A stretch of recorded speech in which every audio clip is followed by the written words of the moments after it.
We're here today at the new 32 Degrees East home in Kansanga.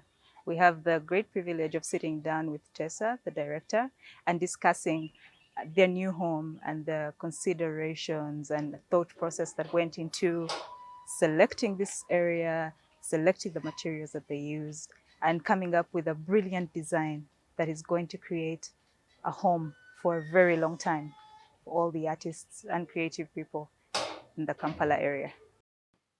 Okay, we're sitting down today with Tessa, who's the director for 32 Degrees East.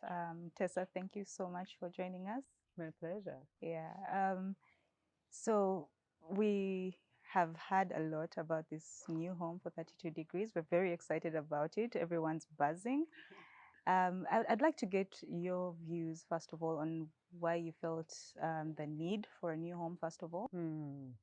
Yeah, it's a good question. Because also, I guess some background is I joined the project when it was kind of already in process.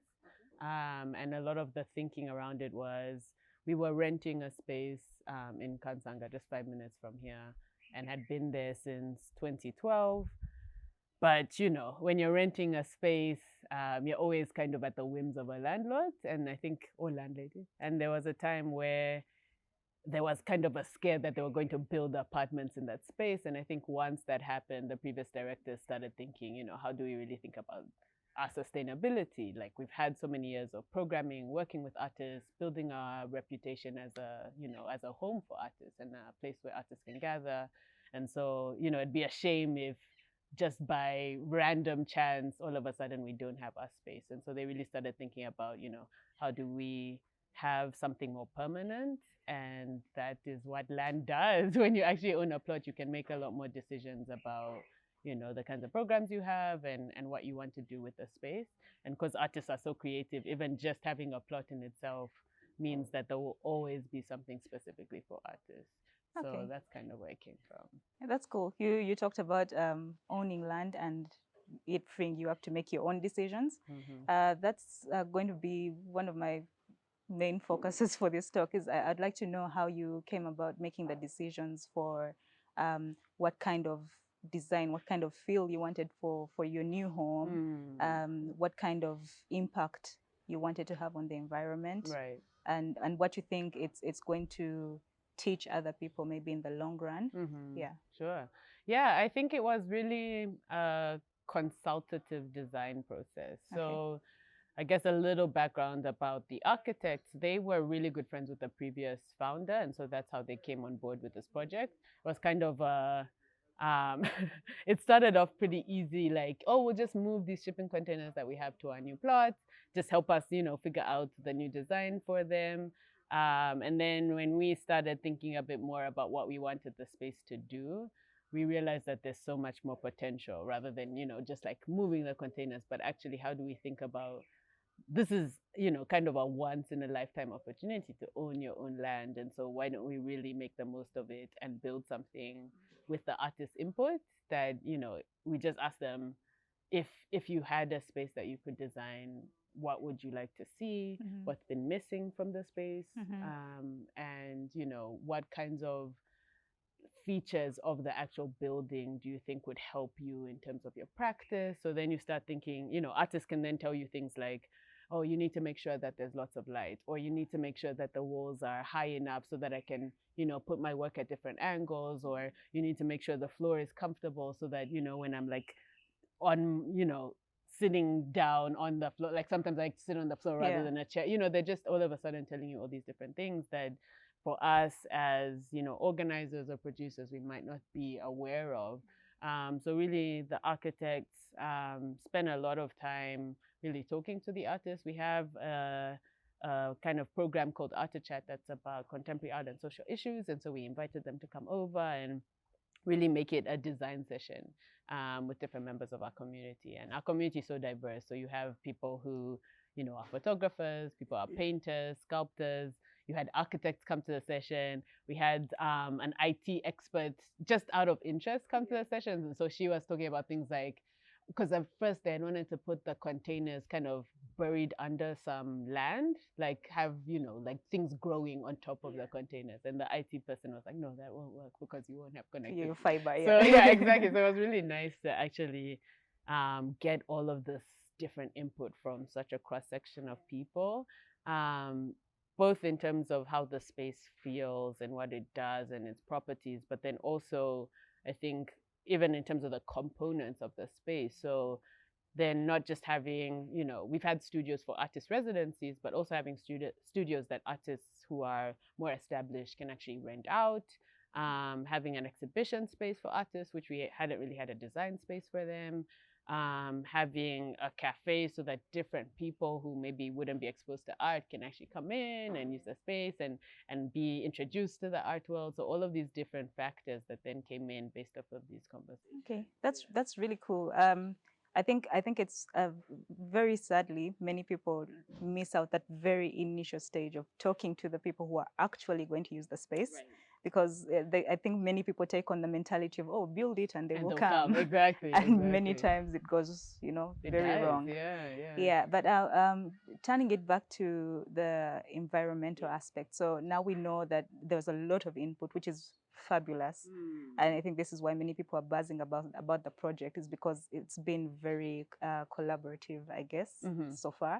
So everyone's excited to see what happens when you get all these little pieces and put them together. Right. Yeah. But even just from looking at the images from the design, I noticed some very interesting materials, and I'd like you to just talk a bit into that. Yes. And if there was any consideration for the long term in choosing these materials. Yeah, I think there's so much to say, so feel free to stop me when I go too far. But basically, it will be built. I don't know if this is in frame, but it will be built from the earth that we're currently on.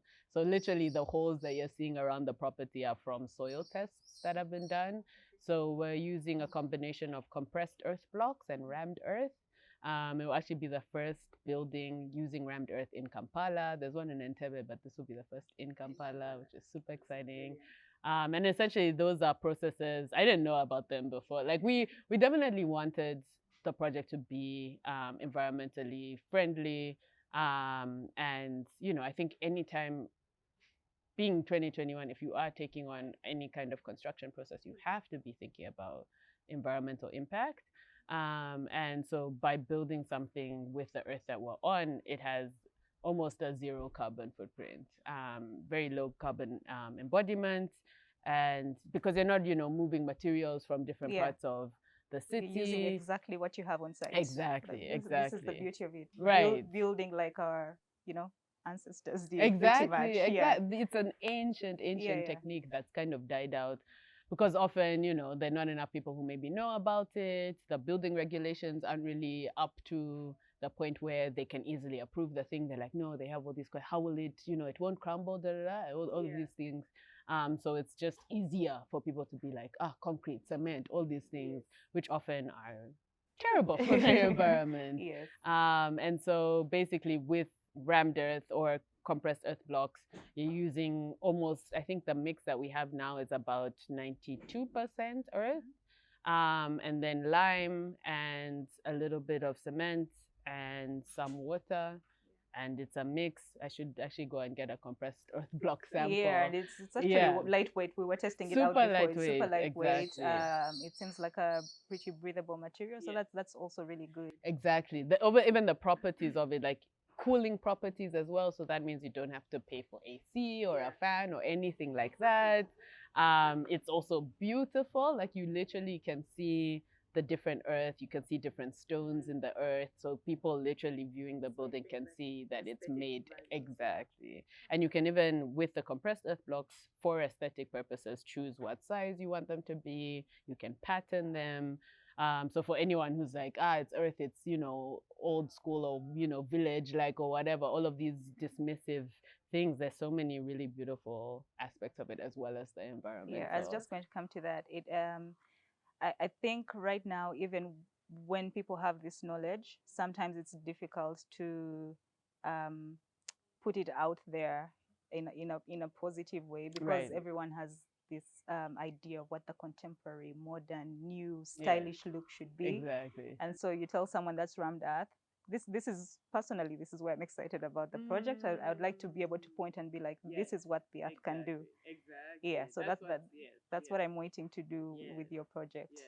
Yeah, and we realized too, as an open space, as a community space, it's also a really wonderful way to get to show different people what's possible, because people can build this with their homes, but unless you know where someone's home is and are invited to that space, Yeah, you'll never you'll never know, see you'll it. never get to see it. And so we really have such a great opportunity to be a model for people, and really for us, it's really exciting to be open and really show people exactly what the process is. So even when we had this big crowdfunding campaign, because we're still raising funds to build the rest of the center, and we invited different members of our community to actually come and make compressed earth blocks, so that literally they can see that, okay, I know that it was made from earth. Like I actually saw the process, And saw to the be a part of the mixing. process. Exactly, and be like, I made. Yeah, there's a bit of ownership, especially when you have a public space. It's very important to have the community take part and be like, oh, see that one block right there, that was me. Yeah. And I know how that was made, and believe in it as well, so that literally when I'm hearing the term, I can visualize how it actually came to be. And I think also throughout the construction process, us thinking about how do we make it open to other people. So maybe having monthly sessions where people can drop in and have like open days and see the construction happen. We're working with Local Works here in Uganda, and they're really about also sharing and being open and learning and exchange. And so we're really excited about that. Yeah, I think there's a gap for that, especially with the people in the past, I don't know, 20, 30 years, only having seen concrete and glass and steel. It's very important for this educational aspect. What do you think the impact from that will be if a little 5-year-old watches you do this rammed earth and use it to do this amazing building? What do you think the impact will be for that, for the next generation? Well, our generation as well, but the next going forward, how do you think that's going to change their perspective on what built environment should be? I mean, I think you kind of answered. I think you just hope that it actually shows that it's possible, right? Like literally, when you build something, all of a sudden people are like, "Oh, okay, I didn't actually know that this happened. This could be. How did you make it happen?" We, can very easily walk them through how we made it happen. I think even right now, us just going through the process with the capital city authorities and showing them what's possible means that for the next person, it will be that much easier. And as a 5-year-old, all of a sudden, like even more than we could imagine, the possibilities for them just expand, because as a young person, you know that different things are possible and that you can play with, even more than what we have started. So I think for us, it's really exciting to be able to put that out in the world for other people to just, take it further. Yeah. Exactly. So hopefully it will be some sort of butterfly effect, and have that long-term environmental goodness. We need to love the earth a bit more, I think. Yeah, for sure, for sure. We are so bad to the earth, and you always see like, every time people build a home, they're just cutting all the grass, removing the trees for parking, and like just putting cement everywhere. And so I think even, I mean, the building itself having these earth properties, but even the actual space, like really thinking about the trees that we have on site, and those then going into the cafe in terms of produce, and really just again loving the earth, and really Symbiotic relationship with it. Yeah. I think that's very important. Thank you very much for your time, Tessa. My pleasure. Yeah, it's really cool. I look forward to coming by a lot more when we start constructing and going up here. Probably join in, and we'll save a hard hat for you. Make some blocks. Okay, thank you. My pleasure.